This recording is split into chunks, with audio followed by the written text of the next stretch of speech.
안녕하세요. 사연 읽어주는 남녀입니다. 오늘도 와주셔서 감사드리며 그럼 오늘의 사연 바로 시작하겠습니다. 안녕하세요.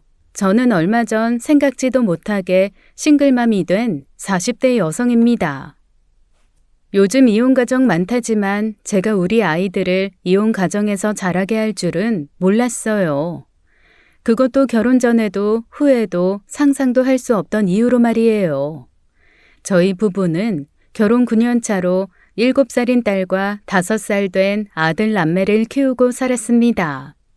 좋은 아빠, 좋은 남편이자 가장이었던 남편이 변했다는 생각이 든 건 작년 이맘때쯤이었어요. 결혼 9년 차였지만 남부럽지 않은 금슬로 대화도 부부관계도 문제가 없었는데 어느 날 갑자기 남편이 저를 피하기 시작한 거예요. 안 자고 어디 가?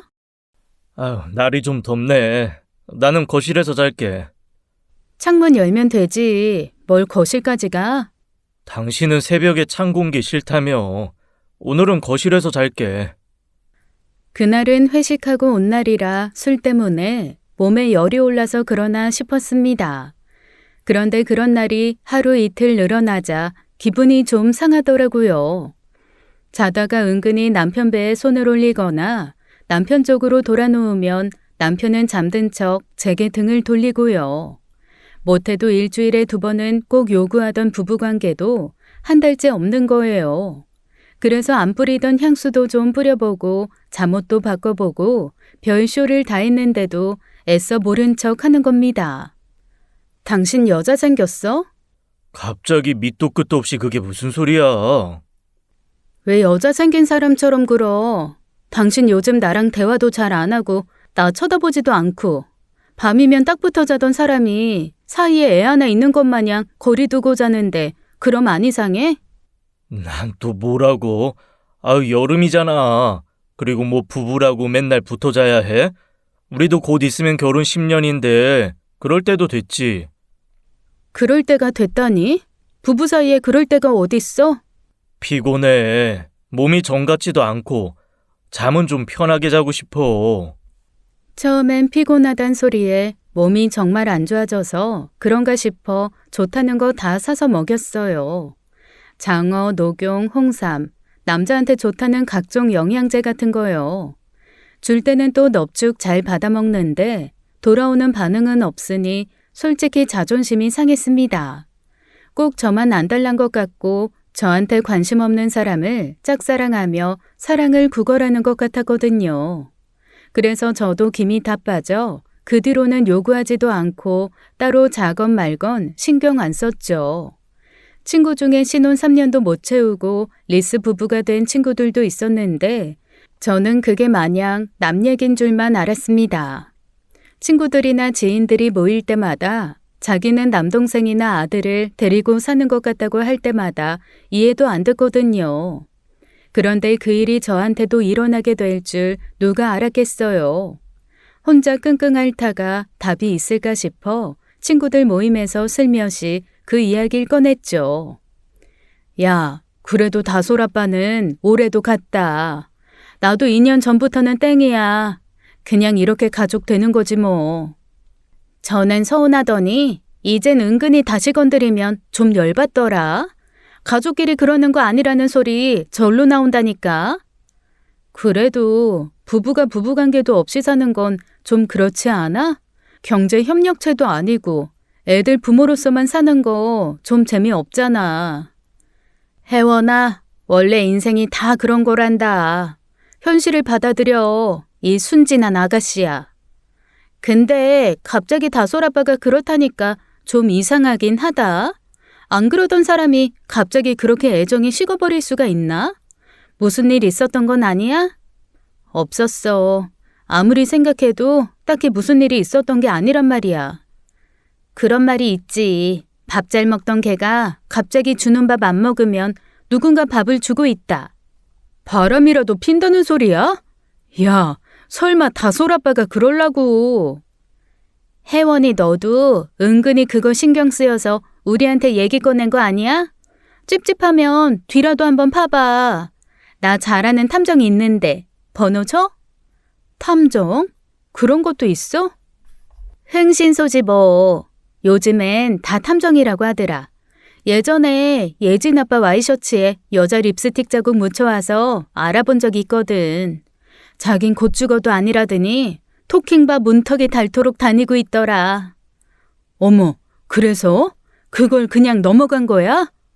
죽어도 토킹만 했다길래 한 번만 더 걸리면 입 꿰매버리겠다고 하고 말았지 뭐. 부부란 게 알면서도 모른 척하고 살아야 사라지는 거더라. 그러니까 혜원이 너도 알아보고 이혼할 맘 없으면 그냥 모른 척해. 남자들 바람 그냥 한두 번 내리고 마는 소나기 같은 거래. 우리 부모님 세대만 봐도 결국 조강지처한테 돌아오잖아. 친구들은 너무 심각하게 생각하지 말라고 했지만 오히려 친구들과 이야기할수록 제 불안은 점점 더 커져만 갔습니다. 그래도 남편에 대한 믿음이 남아있던 그땐 그게 단순한 소나기가 아니라 제 삶을 송두리째 뒤흔들 호우였다는 걸 미처 알지 못했어요. 의문은 풀리지 않고 불안은 커지니 저도 안 하던 짓을 하게 되더라고요. 남편의 휴대전화를 몰래 열어보거나 회식이나 친구들 모임에 불쑥 전화하는 그런 거요. 하지만 제 선에선 아무리 캐봐도 건덕지 하나 나올 게 없더라고요. 애들 핑계로 영상통화도 해봤는데 불시에 해도 곁에는 늘 회사 동료나 절친뿐이었죠. 그러다 문득 시기적으로 그 절친을 만나면서 부부관계도 좀 멀어졌다는 생각이 드는 거예요. 몇 해 전 동남아 어디에서 사업한다고 나갔다가 최근에 들어왔는데 그러고 보니 그때부터란 생각이 들었죠. 그래서 그 절친을 연막으로 쓰고 뒤에서 같이 여자를 만나나 싶었습니다. 그 절친은 고등학교 동창으로 우리 결혼식 때도 오고 저도 몇 번 만난 사람이었어요. 하지만 아무리 생각해도 그 친구가 그런 일에 동조하거나 권할 것 같진 않더라고요. 만날 때마다 참 이미지가 좋고 오히려 보기 드물게 참 바른 사람이라는 생각이 들었거든요. 늦었네? 태성 씨 만나고 온 거야? 한 잔만 했어. 참, 뭘 그렇게 자주 봐? 태성 씨는 여자친구도 없대?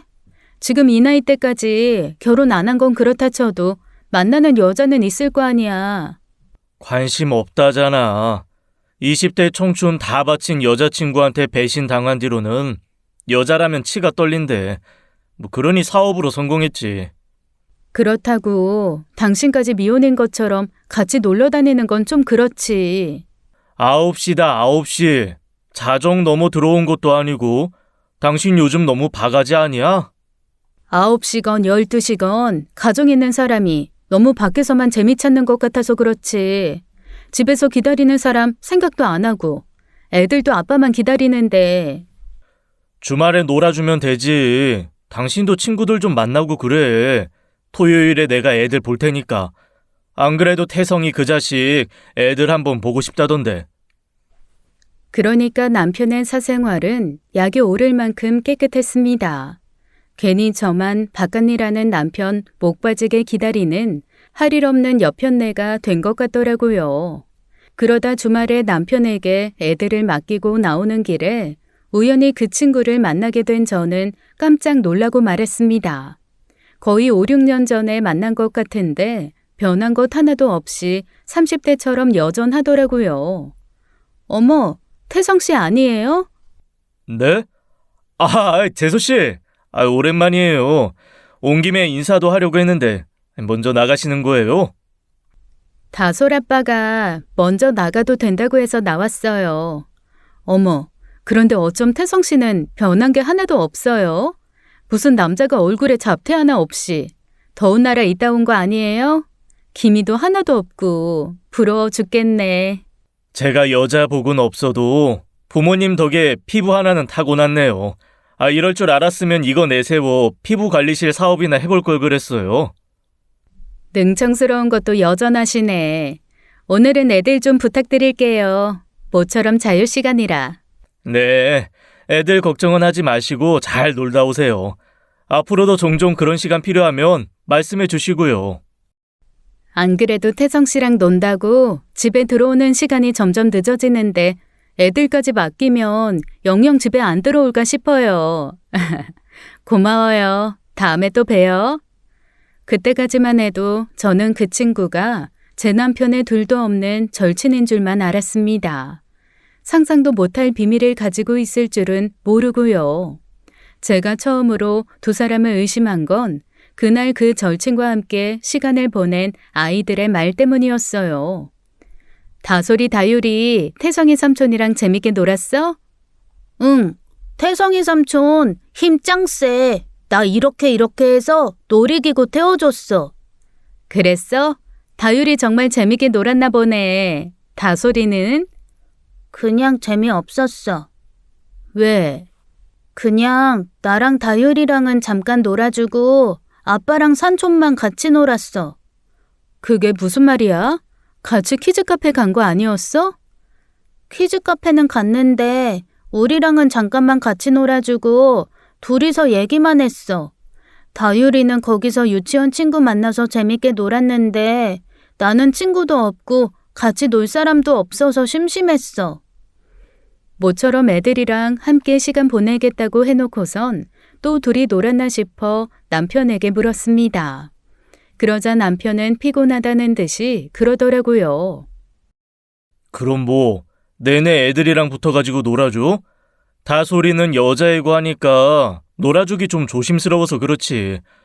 그럼 앞으로는 다솔이는 당신이 데리고 나가. 내가 다율이만 데리고 나갈 테니까. 그런 말이 어딨어. 당신은 그럼 다율이랑만 놀아주겠다는 거야?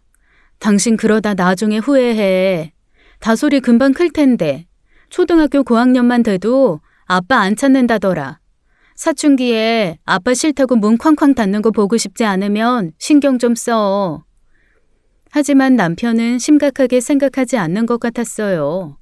그런데 생각하니 좀 이상한 거예요. 지금 생각하면 그게 촉이 아니었나 싶습니다. 여자는 오감이 아니라 육감으로 산다고 하잖아요. 매일같이 만나 술 마시는 것도 모자라 애들 키즈카페까지 데려가 놓고 둘이서 또 무슨 이야기를 했을까 싶은 거예요. 남편이 수다를 좋아하는 타입도 아닌지라 괜히 이상한 생각이 들더라고요. 남자들 중 자기 성 정체성을 숨기고 위장 결혼을 하는 경우도 있다잖아요. 생각이 거기까지 미치자 저는 제 머리를 스스로 쥐어박았습니다. 대체 무슨 생각을 하는 거야? 말도 안 되는 생각을 하고 있어. 그런 혼잣말이 절로 나올 정도로 바보 같은 생각이라고 생각했거든요. 아무리 완벽한 사람이어도 남편이 남자를 좋아하는 사람이면 제가 분명히 눈치를 챘을 거예요. 하지만 한번 생각의 물꼬가 트이기 시작하니 무슨 일을 하든 그런 잡생각이 끼어드는 겁니다. 그래서 우스갯소리를 하듯 남편을 떠보기도 한 거예요. 또 태성 씨야? 요즘엔 회사 사람도 아니고 맨날 태성 씨만 만나고 오는 것 같네. 아직도 결혼 안 하고 혼자 사는 놈이 그 자식 혼자잖아. 저녁만 좀 같이 먹자는데 뿌리칠 수 있어야지. 그러면 난 결혼도 했는데 왜 혼자 밥 먹어? 그러고 보면 참 수상해. 둘이 연애해? 너무 붙어 다니는 거 아니야? 연애는 무슨? 더위 먹었어? 남자들끼리 하도 붙어 다니니까 하는 소리 아니야. 붙어 다니면 다 연애하냐? 징그럽게 무슨 말 같지도 않은 소리를.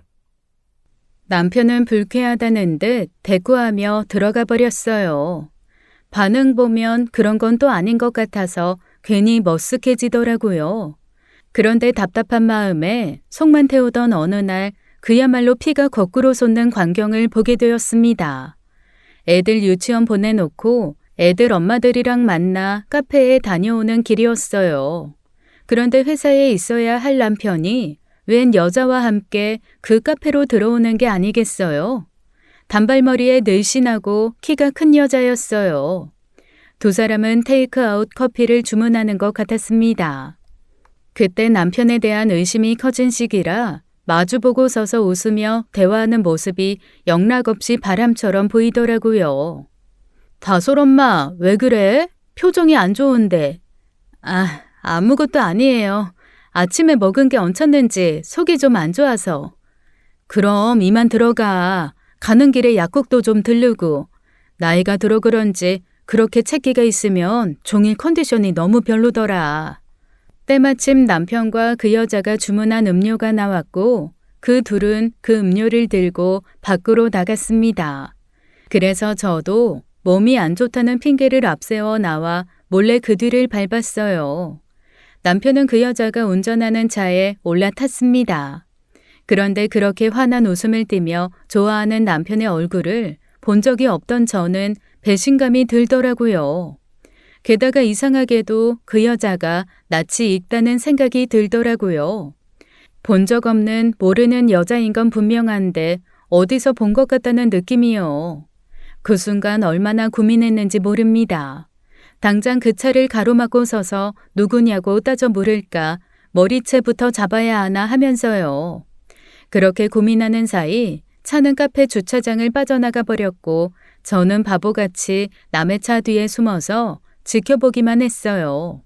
그런 일이 생기면 고민할 것도 없이 달려나갈 수 있을 줄 알았는데 현실은 그렇지 않더라고요. 당황스럽고 놀라서 온몸이 굳어 제 몸 같지 않았죠. 집으로 돌아와 남편이 돌아오는 저녁까지 무슨 생각으로 시간을 보냈는지 모르겠습니다. 분명 아이들 유치원 차량을 픽업도 하고 학원도 보내고 집에 데려왔는데 기억이 잘 안 나는 거예요. 남편은 아무렇지 않은 얼굴로 들어와 인사를 했고 저는 남편이 씻고 나오는 걸 보면서 결국 이야기를 꺼냈죠. 오늘 회사에서 어땠어? 회사에서? 그냥 뭐 그랬지. 갑자기 그런 걸 왜 물어 새삼스럽게. 회사 간 건 맞아? 뭐? 아이 회사 다니는 사람한테 회사 갔냐니. 그런 이상한 말이 어딨어. 거짓말까지 하는구나. 무슨 말 하는 거야 당신. 나 당신 봤어. 웬 여자랑 다정이 들어와서 커피 사서 나가는 거. 무슨 생뚱맞은 소리를 하냐는 듯이 무심히 쳐다보던 남편은 제가 그 이야기를 하자 놀란 표정으로 쳐다보더라고요. 남편 반응은 심증에 더 힘을 실어주었고 기대했던 마음은 절망적으로 무너지는 것만 같았죠. 깊은 한숨과 함께 그냥 눈물부터 나오더라고요. 결국 내 남편도 다른 남편들이랑 똑같구나. 다른 사람은 아니어도 내 남편은 아닐 줄 알았는데 싶은 실망감이에요. 그 기분은 겪어보지 않은 사람들은 절대 알지 못할 거예요. 세상에 내가 믿을 사람이라곤 그 사람 하나밖에 없다고 생각했는데 순식간에 세상에 혼자 남은 기분이 되더라고요. 에이, 다솔 엄마. 그런 거 아니야. 거짓말한 건 미안한데 괜한 말에서 오해 사고 싶지 않아서 그랬어. 회사 간 건 맞는데 지인 연락이 와서 급하게 반차 내고 잠깐 나갔다가 오후에 다시 복귀했었어. 무슨 지인? 당신한테 그런 여자 지인이 어딨어? 그게 아이 당신도 아는 사람이야. 줄곧 외국에 있다가 오랜만에 들어와서 모처럼 근처에 왔다고 해서 보게 된 거고 뭐 오늘 아니면 볼 시간이 없다고 해서 본 것뿐이야. 내가 아는 사람이라고? 당신 남고에 공대까지 나와서 결혼식 때 여자인 지인은 한 명도 안 왔었잖아. 그런데 내가 아는 당신 지인이 어딨어? 태성이 여동생이야. 뭐 내는 뉴질랜드에 살다가 이번에 들어왔다고 해서 본 거고. 태성 씨한테 여동생이 있었어? 이 여동생 하나 있어. 고등학교 때부터 유학 간. 저는 그제야 그 여자가 낯이 익었던 이유를 알았습니다. 남편의 절친이었던 고등학교 동창과 닮았던 거예요. 여자의 정체를 알자 눈물은 쏙 들어갔는데 아무리 생각해도 그때 그 분위기가 잊히지가 않는 거예요. 세상 어떤 남자가 친구의 여동생을 그렇게 보나요? 저도 오빠가 있지만 오빠 친구와 그렇게 지낸다고 생각하니 소름이 끼치는데요. 사이가 되게 좋아 보이던데? 자주 보지도 못한 사이인데 그렇게 친하다고? 태성이 그 자식이 전화할 때마다 영상통화 걸어 인사시켰으니까 그렇지. 대학 때도 한국 나올 때마다 한 번씩 밥도 사고 그래서 그냥 여동생 같은 애야. 당신이 볼 거라고 생각은 못했어. 그래서 한 거짓말이지 다른 의도가 있었던 거 아니야. 당신 못 믿겠으면 태성이한테 연락할까? 기다려봐. 그때 남편은 그 자리에서 절친에게 연락했습니다. 여동생 번호는 알지도 못한다며 친구에게 확인시켜 주겠다고 하면서요. 태성아. 지금 와이프랑 같이 듣고 있거든. 오늘 내가 만난 사람, 너도 아는 사람이잖아. 와이프가 우연히 그걸 봤나 봐. 누구냐고 캐묻는데 너가 누군지 좀 알려줘. 재수씨. 그거 제 여동생이에요. 뉴질랜드에 유학 갔다가 거기 눌러 산 애물단지 하나 있거든요. 이번에 부모님이랑 같이 들어왔는데 모처럼 준교 보고 싶다고 해서 만났나 보더라고요. 괜한 오해하게 해서 미안합니다. 아니에요, 태성 씨. 제가 괜한 오해를 했네요. 거봐, 내가 맞다고 했지. 아무튼 내가 오해할 만한 짓을 했으니까 할 말은 없는데 오해하지 마. 내가 여자 만날 시간이 어딨다고. 그건 그래요, 재수씨. 준규 은근히 범생이라 그런 짓 잘 못하잖아요. 별일 아니라는 듯이 굴며 대화하는 두 사람을 보며 마음이 놓인 건 사실입니다. 대화 중 그 자리에서 전화해서 짤 시간도 없었는데 말이 잘 맞는 걸 보면서 더는 의심할 수도 없었고요. 그래서 저도 별일 아닌 듯이 넘어가 안심할 수 있었죠. 그날 남편은 미안했는지 저를 안아주었고 오랜만에 부부관계도 했습니다. 남편은 자기가 미처 배려하지 못한 행동으로 오해하게 하고 힘들게 해서 미안하다고 사과하더라고요.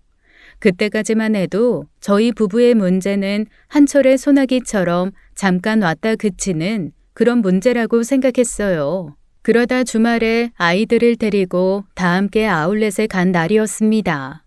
가을이 다가오는 데다가 아들이 부쩍 커서 애들 가을옷이나 좀 보려고 간 거였어요.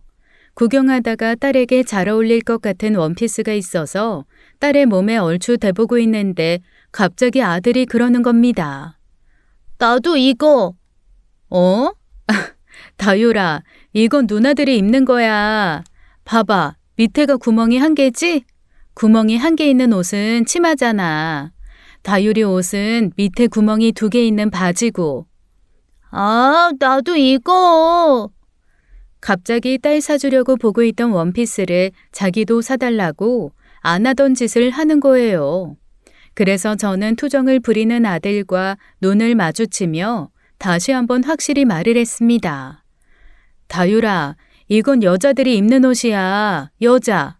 엄마랑 누나처럼 여자들만. 다유리는 여자야, 남자야? 남자. 그러니까 다유리는 남자친구들이 입는 바지를 입는 거야. 이건 누나들 거고. 저기로 가보자. 다유리 입고 싶은 옷 있나 보게. 그런데 마치 장난감 코너를 그냥 지나치지 못하는 애처럼 자꾸 고집을 부리는 거예요. 너무 당황스럽고 황당해서 보고 있다가 주변에 민폐를 끼칠 것 같아 서둘러 데리고 나왔죠. 결국 원피스는 안 사준다고 거리에서 떠나가도록 우는데 진땀을 빼야 했습니다. 간신히 우는 애를 달래고 유치원 선생님께 전화를 드렸어요. 혹시 유치원에서도 뭔가 평소와 다른 행동을 한 건 아닌가 싶어서요. 그런데 유치원에서는 특이사항은 없었나 보더라고요. 평소처럼 친구들이랑 잘 놀고 다른 문제로 때를 쓴 적도 없다고 하기에 너무 의아했죠. 유치원 선생님과 전화 통화를 마치고 오는 저를 보고 남편이 그러더군요. 당신 너무 예민한 거 아니야? 뭐 그런 걸로 전화를 해. 이상하잖아. 애가 안 하던 짓을 하는데 뭐든 확인해 보는 게 좋지. 원피스 입고 싶다고 한 게 뭐라고, 굳이? 당신은 이상하다고 생각하지 않아? 어렸을 때부터 그런 고집이 있던 애면 모를까. 지금까지 한 번도 그런 적이 없는데 갑자기 치마 입고 싶다고 하니까 이상하잖아. 다솔이가 입는 거 보고 자기도 입고 싶다고 생각했나 보지. 아직 어리잖아. 그럼 누나 하는 거 보고 따라 할 수도 있는 거고. 그리고 여자, 남자 그런 거 굳이 구분할 필요 있어? 입고 싶으면 원피스 입혀주면 그만인데. 아유, 그거 입힌다고 고추 안 떨어져. 그런 얘기가 아니잖아. 사회 통념상 남자애가 원피스 입고 다니는 걸 누가 이해하냐고. 나는 우리 애들 그냥 평범하게 자랐으면 좋겠어. 괜히 안 봐도 될 눈치 보고 안 들어도 될 소리 듣게 하고 싶지 않다고. 애 키우는 사람이 너무 고정관념을 가지고 있는 것도 안 좋아. 당신 그러다 행여 다유리가 여자 옷 좋아한다고 하면 어쩌려고 그래? 애들은 열린 마음으로 키워야지. 부모도 아이도 마음에 병 안 드는 거야. 끔찍한 소리 좀 하지 마. 다른 애들은 상관없는데 우리 애들은 안 돼. 당신이 그런 소리 하니까 더 걱정되잖아. 제가 꽉 막힌 생각을 가진 사람이라고 해도 어쩔 수가 없어요. 솔직히 남들이야 무엇을 지향하며 사는지 크게 관심은 없습니다. 굳이 비난할 생각도 없고요. 하지만 그게 자기 자식 이야기가 되면 또 다르잖아요. 저는 우리 애들이 남자로 태어났으면 남자답게, 여자로 태어났으면 여자답게 살았으면 해요. 그래야 튀지 않고 쓸데없이 이목을 끄는 일도 없으니까요. 저는 그 뒤로 아들을 좀 더 주의 깊게 관찰하기 시작했습니다. 그 후로도 몇 번 딸아이가 입는 여자애들 옷을 입고 싶다고 했는데 그때마다 앉혀놓고 차분하게 설명했어요. 그래도 그 정도는 이해하는 아이라 몇 번 반복하니 고집 부리는 일도 사라졌죠. 그 밖에는 특이사항이 없었어요. 혹시나 여성적인 것을 좋아하는 성향이 있나 싶었지만 옷 외에는 영락없이 남자아이들처럼 놀았죠. 그래도 마음이 놓이지 않아 아시는 분 통해 개인적인 상담도 해봤어요. 다율 어머니께서 가슴이 철렁하셨겠어요. 그 나이 때에 더러 그런 모습 보이는 아이들이 있어서 부모님들이 걱정하시는 경우가 있어요. 그런데 다율이는 아직 어리기도 하고 위로 누나가 있다고 하니 그렇게 걱정할 일은 아닌 것 같으니까 지켜보세요. 같은 성별의 친구들이랑 어울리다 보면 자연히 학습하게 되는 부분이기도 하니까요. 그 후로는 문제된 적이 없고 전문가도 그렇게 이야기하니 제가 괜한 걱정을 하나 싶었습니다. 아들에게 그런 고집이 생긴 게 남편 때문이었다는 걸 꿈에도 모르고 말이에요. 그리고 지난 겨울이었어요. 남편이 아들을 데리고 1박 2일 여행을 다녀오겠다고 한 거예요. 다율이만 데리고 간다고? 다솔이는? 남자들끼리 뭉치는 여행이야. 태성이도 같이 가기로 했고, 뭐 스파월드 갈 건데, 다솔이랑 당신은 물놀이 안 좋아하잖아. 지난 여름에 휴가가 짧아서 다율이랑 수영장도 제대로 못 갔고, 뭐 태성이가 마침 스파월드 이용권 생겼다고 해서 같이 갔다 오자고 했어. 아, 그래?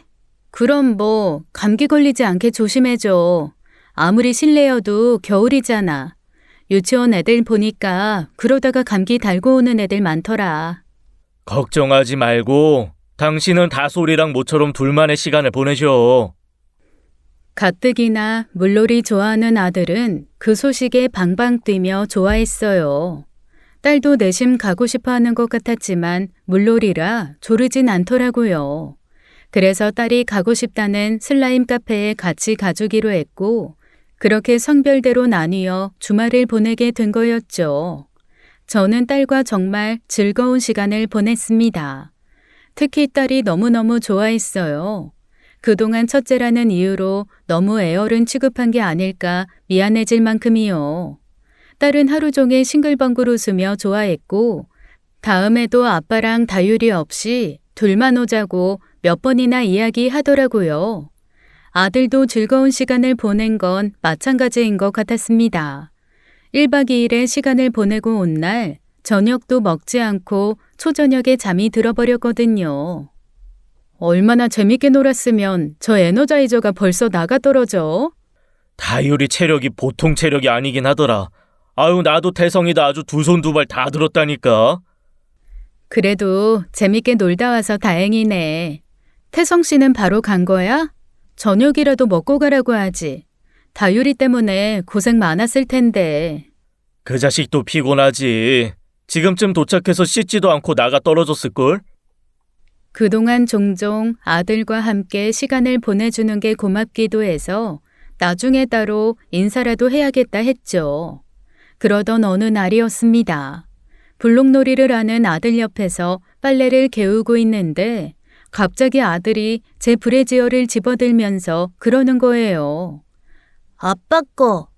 아니야, 엄마 거지. 이건 여자들이 입는 거야, 다유라. 아니야, 나도 입을 수 있어. 나도 입을 거야. 한참 괜찮다 싶었는데 또 그런 일이 생긴 거예요. 저는 이르지만 기본적인 성교육은 제대로 시켜야겠다는 생각에 서점에서 우리 몸에 관한 책을 사왔습니다. 그리고 아들과 딸을 앉혀놓고 남자와 여자의 몸은 어떻게 다른지를 가르쳤어요. 봐봐, 다유라. 여자랑 남자의 가슴은 크기도 모양도 다른 거야. 엄마는 가슴이 커서 브래지어라는 주머니 같은 속옷을 입어야 해. 하지만 아빠랑 다유리는 가슴이 납작해서 이런 속옷은 입지 않아도 되는 거야. 아니야. 남자도 이렇게 가슴이 돼. 뭐? 아니야. 다유리는 어른이 돼도 엄마처럼 되는 게 아니라 아빠처럼 되는 거야. 아니야. 삼촌도 이렇게 됐어. 뭐? 삼촌이라니? 태성이 삼촌도 이런 거 입어. 저는 아들이 하는 말에 순간 말문이 막혔습니다. 이 남자들이 아들이랑 같이 있으면서 뭘 보여줬길래 그런 소리를 하나 했어요. 착각했다고 보기엔 너무 상황이 구체적이라 아무래도 이상하다는 생각이 들기도 했죠. 그래서 퇴근한 남편을 붙들고 자초지종을 물었습니다. 당신 태성이랑 다유리랑 같이 있을 때 말이야. 대체 무슨 장난을 쳤길래 다유리가 태성 씨가 브래지어 입었다는 말을 하는 거야? 아이, 그게 무슨 말이야? 아니, 말 그대로. 아까 빨래 개우는데 다유리가 갑자기 내 속옷을 보면서 자기도 입겠다잖아. 그래서 그런 건 여자들이나 입는 거지 남자들은 입는 거 아니다. 내가 책까지 사다가 가르쳤는데 그런 소리래. 태성이 삼촌은 그런 거 입더라고. 애가 하는 소리를 뭐 그렇게 진지하게 들어. 그냥 당신 집 비웠을 때 장난 몇 번 쳤나 보지. 뭐? 그것도 이상하지. 태성 씨가 설마 내 속옷으로 애한테 장난을 쳤단 말이야? 아니, 그냥 유튜브에서 봤나 보지. 왜 있잖아. 만화 캐릭터 중에서도 가끔 남자 캐릭터가 여자 속옷 입으면서 우스꽝스럽게 나오는 거. 아니, 만화 보고 한 소리가 아니라 분명히 태성이 삼촌이 입었다고 했다니까. 아무리 어리다고 내일 6살 된 애가 그것도 구분 못하겠어? 난 몰라. 다유리가 대체 무슨 이야기를 한 건지도 모르겠고 당신이 무슨 이야기를 듣고 싶은 건지도 모르겠어. 피곤해. 씻어야겠다. 남편은 갑자기 대화를 피하며 욕실로 가버렸어요. 아무래도 찝찝하고 이상하다는 기분을 지울 수가 없었습니다. 그래서 다시 아들에게 다가가 물었죠. 진짜 태성이 삼촌이 제 속옷과 똑같은 옷을 입었느냐고요. 애도 좀 이상하다고 생각했는지 저를 빤히 쳐다보다가 갑자기 두 손으로 입을 탁 가리는 겁니다. 다유라, 지금 뭐 하는 거야? 아들은 입을 틀어막은 채 대답하지 않겠다는 듯이 고개를 내저었어요. 그건 아들이 하지 않던 행동이었고 저는 그 행동 뒤에 누군가 있다는 확신이 들더군요. 생각이 복잡해지기 시작했습니다. 그래서 친구에게 연락하게 된 거예요. 미경아, 부탁할 게 있어서 너 전에 말했던 그 탐정 말이야. 나 연락처 좀 줄 수 있을까? 아직도 문제가 해결이 안 된 거야? 기어이 판도라의 상자를 여시겠다? 일단 좀 알려줘봐. 자초지종은 나중에 얘기해줄게. 일단 알려주기는 하는데 나중에 괜히 나 원망은 하지 마라. 마음 단단히 먹고. 저는 친구에게 전달받은 탐정에게 연락해서 남편의 뒷조사를 해달라고 했습니다. 남편이 퇴근 후 만나는 사람, 자주 만나는 남자가 있거든. 그 남자에 대해서도요. 조사에는 그렇게 오랜 시간이 걸리지도 않더라고요. 탐정은 고작 3일 만에 제게 연락을 해왔거든요. 사모님, 더는 조사할 필요도 없겠네요. 사모님이 원하시는 정보는 이미 얻은 것 같아서요. 제가 원하는 정보요? 김태성 씨에 대한 정보는 다 얻었습니다. 저야 이런 일 한두 번 해본 게 아니라 그다지 놀랄 일도 아닌데 마음 단단히 먹으셔야겠네요. 제가 지금 보내드린 사진이요. 그 김태성이라는 사람이 운영하는 사업체예요. 저는 전화를 끊지 않은 채 탐정이 보낸 사진을 확인했습니다. 동남아에서부터 사업을 했다던 절친은 한국에서도 자기 사업체를 이끄는 사람이었거든요. 남편 말로는 바와 식당을 운영한다고 해서 언제 한번 가보자 말만 했었고요. 그런데 탐정이 보내준 사업체는 네온사인 간판이 있는 바더라고요. 술집인가요? 바를 운영한다고 하긴 하던데. 그게요. 그냥 일반 술집이 아니라 트랜스젠더들이 있는 바예요. 일반 사람들은 갈 수도 없는. 예? 트랜스젠더요? 트랜스젠더라고 하면 그 바는 남성에서 여성으로 성별을 바꾼 사람들이 주로 있는 곳이에요. 그런 사람을 원하는 남자들이 가는 곳이고요. 저는 그 순간 머리를 한 대 세게 맞은 기분이었습니다. 트랜스젠더 바라니 상상도 하지 못했던 곳이었거든요. 충격에 아무 말도 못하자 탐정은 사진 하나를 더 보내주었습니다. 남편이 한 여자와 팔짱을 끼며 다정히 웃으며 나오는 사진이었죠. 그리고 그 여자는 몇 달 전 카페에서 봤던 그 단발머리 여자였어요. 뉴질랜드에서 산다던 절친의 여동생이요. 평소에는 남자처럼 하고 다니는데 한 번씩 그렇게 여성 옷차림으로 다니더라고요. 그러니까 지금 이 사진 속에 남편 팔짱을 끼고 있는 이 여자가 아니 여자로 보이는 이 사람이 김태성 씨라는 건가요? 예, 김태성 씨 맞습니다. 그리고 엄밀히 말하면 여자 맞아요. 이름도 김태성이 아니라 김하린이고요. 김하린 씨, 여성으로 성전환 수술한 트랜스젠더거든요. 네? 뭐라고요? 사람이 너무 큰 충격을 받으면 숨이 턱하고 막혀 먹은 것도 없이 살에 들려 기침만 쏟게 되더라고요. 저는 눈물이 맺힌 눈으로 허공을 응시하며 탐정이 하는 말을 들었습니다. 알고 보니 남편의 그 절친은 태국에서 수술을 마친 성전환자였어요. 동남아에서 사업을 한다고 했던 것도 거짓이었고 태국에서 수술을 마친 후 그곳 트랜스젠더 바에서 일하다가 들어와서 한국에서 자기 사업체를 차린 것이었죠. 탐정 말로는 평소에는 남자처럼 하고 다니다가 출근할 때는 옷차림을 바꾸는 것 같다고 하더라고요. 성전환자이긴 하지만 키가 있어 그런지 옷을 남자처럼 입으면 또 영락없이 남자처럼 보이지만 여자처럼 수술로 만든 라인을 드러내 보이면 또 여자처럼도 보인다고요. 남편 절친에 대한 정체가 충격이긴 했지만 중요한 건 남편과의 그 사람의 관계였습니다. 그런데요. 그럼 저희 남편이 그 사람을 만난 게 혹시...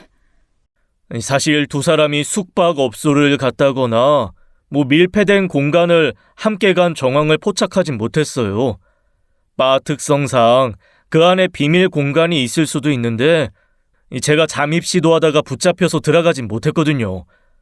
아무래도 조금만 수상하다 싶으면 들여보내주질 않는 것 같더라고요. 원하시면 비용 추가하시고 두 사람 결정적인 증거 찾을 때까지 계속할게요. 아니에요. 일단은 중단해 주세요. 솔직히 저는 거기에서 더 나가는 게 두려웠습니다. 빼도 박도 못한 결정적인 증거를 제 눈으로 확인하게 되는 게 무서웠어요. 저는 이미 여자처럼 입은 절친과 남편이 다정한 연인처럼 걷는 그 사진만으로도 충분히 충격이었거든요. 어찌나 생각지도 못한 충격인지 눈물이 아니라 웃음이 나오더라고요. 듣고도 믿기지 않았고 보고도 실감이 나지 않았어요. 그제야 아들의 행동과 말이 이해가 됐습니다. 둘이 함께 있으면서 아들에게는 뭔가 보이지 말아야 할 것을 보였는지도 모르겠더라고요. 전 일단 남편에게 제가 알게 됐다는 사실을 숨겼어요. 생각보다 태연하게 행동하는 건 어렵지 않았습니다. 그런데 남편이 아무렇지 않게 행동하는 건 보기 힘들더라고요. 집에서는 세상 다정한 가장처럼 굴면서 밖에서는 트랜스젠더가 된 친구와 연인처럼 어울려 다니다니요. 아무리 생각해도 그 관계가 이해되지 않았지만 섣불리 이야기를 꺼낼 수가 없었죠. 여보, 어? 내가 뭐가 부족했나? 갑자기 그게 무슨 말이야? 당신이 뭐가 부족해? 아니, 내가 뭐가 부족한 건 아니었나 그런 생각이 드네. 내가 여자로서든 엄마로서든 뭐가 부족했어? 벌써 갱년기야? 갑자기 진지한 얼굴을 하고서는 당신 부족한 사람 아니야. 여자로서든 엄마로서든 당신이랑 결혼해 참 다행이라고 생각해. 정말? 정말로 나랑 결혼해서 다행이라고 생각해? 그럼 내가 후회하는 것 같아? 고민 끝에 그 문제를 제 탓으로 돌려보게 되더라고요.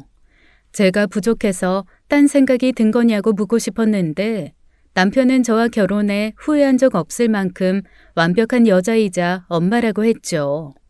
솔직히 진정성은 느껴지지 않았지만요.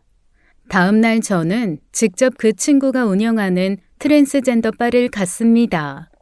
동네에 사는 아이 친구 엄마한테 사정해 애들을 맡겨놓고요. 막상 그곳에 도착하니 발이 땅바닥에 딱 붙은 것처럼 움직이지 않는 거예요.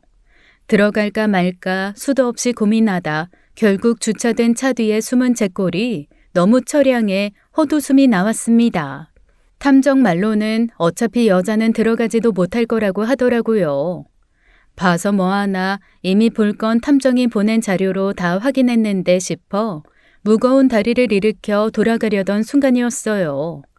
마침 지하로 난 그 트랜스젠더 바에서 남편이 나온 겁니다. 탐정이 보낸 사진처럼 팔짱을 끼며 다정한 모습으로 그 여자와 함께였어요. 모르는 사람이 보면 영락없는 연인의 모습이었죠. 직접 두 눈으로 보니 더 이해가 안 되더라고요. 처음부터 남자를 좋아했던 건지, 근데 또 여자가 됐다고 하니 여자랑 바람이 났다고 해야 하는 건지 혼란스러웠어요. 다 양보해서 여자가 됐다고 쳐도 고등학교 친구였던 남자랑 바람이 나다니요. 생각하면 생각할수록 기가 막힐 일이었죠. 결국 저는 며칠 뒤 다시 그 가게를 찾았습니다. 탐정이 넘겨준 정보로 출근 시간에 맞춰 간 거였어요. 일부러 입구 근처에 서서 기다렸는데 아무렇지 않게 오던 그 사람은 저를 보고 당황한 모양이었어요. 걸음을 멈췄다가 모른 채 하기로 작정한 듯 그냥 지나쳐 가려고 했죠. 태성 씨! 그러자 그 사람은 다시 발걸음을 멈췄습니다. 다 알고 온 거예요. 들을 얘기가 많은 것 같은데요. 남편의 절친은 천천히 몸을 돌려 저를 바라보더라고요. 제 말에 다 끝났다고 생각했는지 다시 나와 근처 카페로 가자고 했습니다. 그래서 우리는 세상에서 가장 어색하고 이상한 형태로 마주 앉게 되었어요. 무슨 말부터 해야 할지 모르겠네요. 처음 성 정체성을 의심을 한 건 고등학생 때였어요. 그 사람은 체념이라도 한 듯 제가 묻지도 않은 이야기를 하기 시작했습니다. 제 눈을 보지도 못하고 초조하게 커피잔을 쥔 제 손끝만 바라보면서요. 남편의 친구로 만났을 땐 영락없이 남자 목소리더니 모르는 사람이 들으면 남자라고 의심할 수도 없을 만큼 여자 목소리였어요. 좋아하는 사람이 생겼거든요. 남고였고 여자애가 아니었어요. 그 친구만 보면 설레고 자꾸 가슴이 뛰어서 눈도 제대로 쳐다보지 못하겠더라고요. 그 후로 너무 혼란스러워서 여자랑 연애도 해봤는데 확실히 아니었어요, 그쪽은. 고민도 하고 부모님이랑 싸워보기도 하고, 어떻게든 부모님이 원하는 정상의 범주에서 벗어나지 않으려고 애를 쓰다가 결국 5년 전에 수술한 거예요. 제가 수술할 거란 사실은 준규한테만 알렸었어요. 준규는 제가 아는 사람 통틀어 제 결정을 가장 존중해준 사람이었거든요. 매정하다고 생각할지도 모르겠는데 솔직히 말하면 그런 얘기 듣자고 온 건 아니에요. 사람을 썼거든요. 두 사람 관계가 의심돼서. 준규는 저를 편견 없이 대해준 하나밖에 없는 친구예요. 혜원 씨가 무슨 생각을 하는지 모르겠지만 그 이상도 그 이하도 아니에요. 저는 준규 가정 깰 생각 한 번도 한 적 없어요. 제 마음 알아주고 제 비밀을 다 알면서도 온전히 저로서 대해주는 고마운 친구예요. 신뢰가 가진 않아요. 아는데도 왔어요. 태성 씨한테 그런 얘기를 듣는다고 해서 안심이 되거나 없던 일이 되는 게 아닌데도. 누가 믿겠어요. 두 사람 영락없이 연인이던데. 정말로 아니에요. 그냥 호기심에, 수술 후에 호기심에 잠깐 모습을 보여준 적은 있지만 뭐라고요? 그것뿐이에요. 정말로 저는 준규가 혜원 씨랑 예쁜 가정에서 행복했으면 하고 바랬어요. 그냥 우리는 친구로. 내가 태성 씨를 어떻게 남편 친구로 받아들여요. 이런 모습을 하고 있는데 그냥 동성 친구 만나는구나. 그렇게 생각해야 돼요? 솔직히 너무 혼란스럽고 또 자존심도 상해요. 지금 성전환 수술한 남편 친구한테 무슨 감정을 갖는 건지 저도 모르겠어서 답답하고요. 혜원 씨 마음 충분히 이해해요. 저에 대해 알게 된 그 심정, 그리고 여기 오기까지 어떤 심경으로 왔을지 잘 알아요. 근데요, 혜원 씨. 염치 없는 부탁이라는 거 알지만 부탁 좀 할게요. 저한테는 정말 준규가 마음을 터놓을 수 있는 유일한 친구예요. 저한테서 친구를 빼앗아가지 말아주세요.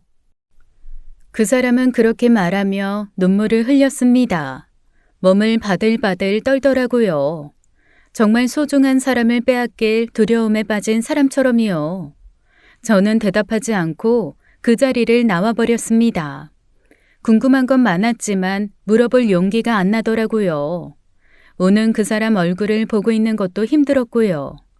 집으로 돌아오는 내내 친구를 빼앗아가지 말아달라는 그 말이 너무도 괴로웠습니다.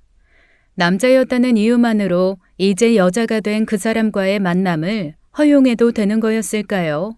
그 사람을 만난 이상 남편도 알게 되었을 거란 생각에 남편을 만나 솔직하게 물었어요. 들었지? 태성 씨한테. 남편은 대답도 하지 않고 소파에 걸터 앉아 무거운 표정으로 바닥만 응시하고 있었습니다. 오후에 만난 그 사람과 똑같은 반응이었죠. 세상이 무너질 것처럼 불안하고 두려운 사람은 저인데 그 두 사람은 본인들이 세상이 무너진 것처럼 굴더라고요. 나한테 그러더라. 당신이 유일한 친구라고, 빼앗아가지 말아달라고. 내가 거기서 뭐라고 그랬어야 해? 여보, 그게... 뭐, 여동생? 뉴질랜드에서 살아? 여보, 당신이 무슨 생각하고 있는지 대충은 알겠는데 사실 당신이 걱정할 일은 하나도 없어. 나 그냥 친구 만나는 거야, 친구. 비록 개인적인 문제로 그런 결단을 내리긴 했지만 나한테 태성이는 그냥 고등학교 때 만난 친구, 그 이상도 이하도 아니야. 둘이 똑같은 얘기 안 해. 마음이 맞은 거야? 이미 말을 맞춘 거야? 여보! 당신 눈으로 한번 봐봐. 저는 두 사람이 찍힌 사진을 보여주었어요. 거실 바닥에 아무렇게나 펴진 사진 속에는 세상에 단 둘밖에 없는 것처럼 즐거워하는 남편과 그 사람의 얼굴이 있었죠. 친구? 당신 눈에는 그게 친구랑 같이 있는 사진처럼 보여? 당신 그 눈빛, 표정, 내가 몰라? 나 당신 와이프야. 당신이랑 2년 연애하고 결혼하면서 연애 초기에 날 어떤 눈으로 봤는지 나랑 함께할 때 세상을 다 가진 듯한 표정을 어떻게 짓는지 누구보다도 잘하는 사람이 나라고. 그런데 감히 내 앞에서 거짓말을 해? 남편은 말문이 막힌 듯 대답하지 않았습니다. 그게 제 마음을 더 찢어지게 했어요. 아니었으면 했는데 그게 맞다고 확인받는 기분이었으니까요. 남편은 제게 다가와 저를 안으려고 했습니다. 그렇게 달래면서 어물쩍 넘어갈 생각이었던 거예요. 저는 남편에게서 몸을 비틀어 빼며 노려보았죠. 정말로 아니야. 그냥 태성이에 대해 솔직하게 말하면 당신이 태성이를 편견으로 대할까봐 그래서 비밀로 한 것뿐이야. 태성이도 부탁했어. 그리고 이렇게 나올까봐 나한테는 태성이가 고등학생 때 만난 친구일 뿐인데 당신이 괜히 태성이 멀리하고 어울리는 거 싫어할까봐. 그거 이해해주는 사람이 어딨어. 세상에 어떤 여자가 그걸 이해해. 나도 알아 혜원아. 내가 잘못했어. 너한테 충분히 설명했어야 했고 이런 상황 오기 전에 그런 문제를 만들면 안 됐던 거야. 연락 끊어. 만나지도 말고 연락도 하지 말고. 몰랐던 사람처럼 그렇게 지내. 어려운 일 아니잖아. 혜원아, 친구라니까. 태성이한테 친구 나 하나야. 어떻게 하나밖에 없는 친구 관계를 끊자고 해. 걔 그렇게 살면서 정말 힘들었었어. 옆에서 지켜보는 내가 다 힘들 정도로 괴로워했다고. 이제 좀 사람답게 살기 시작하는 거야. 제발 좀 이해해줘. 원하는 대로 여자가 된 거잖아. 그럼 알아서 잘 살겠지. 태성 씨 꿈이 여자로 사는 삶이지. 당신이야? 왜 지금 날 설득하려고 들어? 내가 지금 태성 씨를 이해해야 하는 거야? 태성 씨가 지금 이 상황을 이해해야 하는 거지. 지금 누구 보고 이해하라는 건데? 자각하지 못한 분노가 순식간에 들끓어 올랐습니다. 당장이라도 제 눈앞에 있는 남편을 목이라도 비틀어버리고 싶은 심정이었어요. 어떻게 사람을 이렇게 바보로 만들어?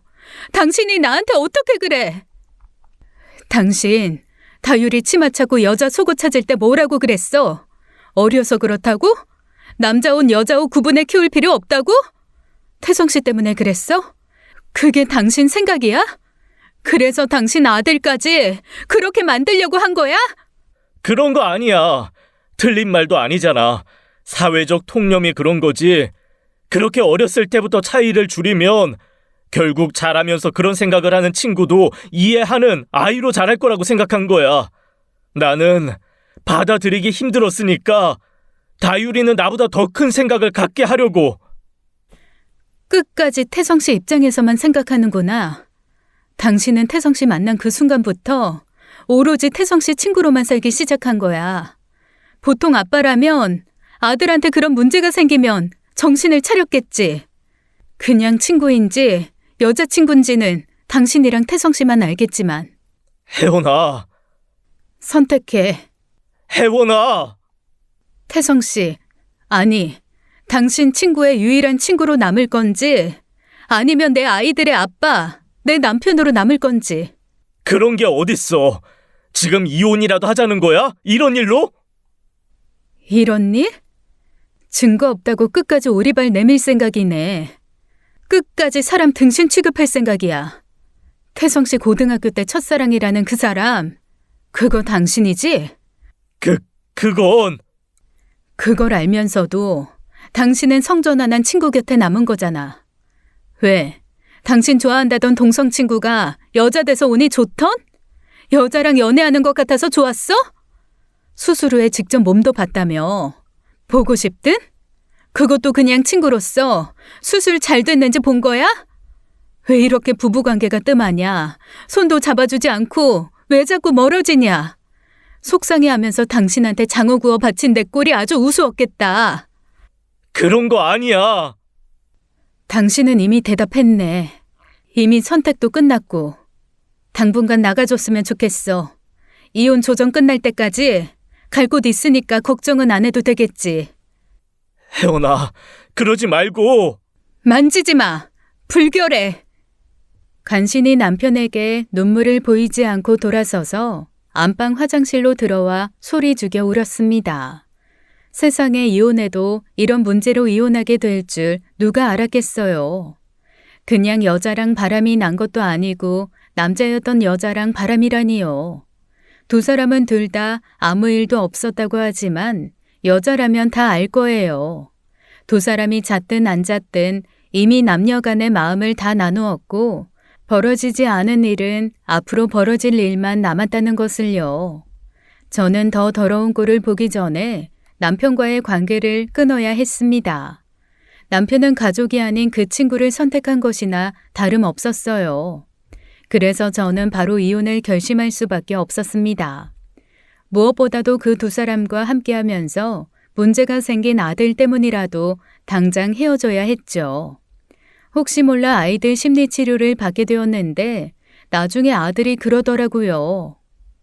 태성이 삼촌이 치마랑 엄마 같은 옷 입었어. 태성이 삼촌은 고추 없었어. 이미 거기에서 저는 남편을 이해하고 싶지도 않았고 할 수도 없었어요. 다행히 아이 앞에서 옷을 갈아입은 게 전부로 아이에게 더 충격이 될 만한 일은 없었지만 어린 만큼 나중에 그 기억마저 다 사라지길 바랄 뿐입니다. 아들이 입을 막은 건 아이 앞에서 옷을 갈아입은 후 아무에게도 말하지 말라고 신신당부했기 때문이었어요.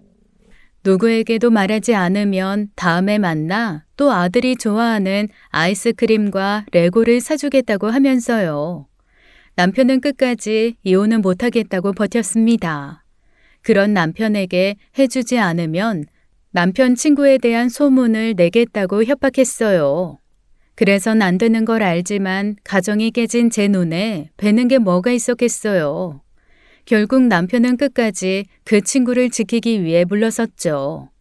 그 충격의 상처는 아직 채 가시지 않았어요. 저는 아직도 심리치료를 하고 다니고 갈 때마다 눈물을 펑펑 쏟고 옵니다. 과연 이 상처가 아물기나 할지 모르겠어요. 혼자서 두 아이를 부족함 없이 꽉꽉 채우며 키울 수 있을지도 모르겠고요.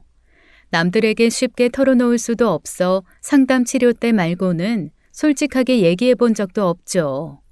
친구들은 제 이혼 소식에 정말로 제 남편이 바람을 피웠구나 어림짐작할 뿐이고요. 앞으로 얼마나 많은 시간이 지나야 아무렇지 않게 그 일을 털어버리고 일상으로 돌아갈 수 있을지 모르겠습니다. 그런 날이 오기는 오겠죠. 지금까지 사연 읽어주는 남녀였습니다. 끝까지 시청해주신 여러분 감사드리며 저희는 다음 사연으로 돌아올게요. 감사합니다.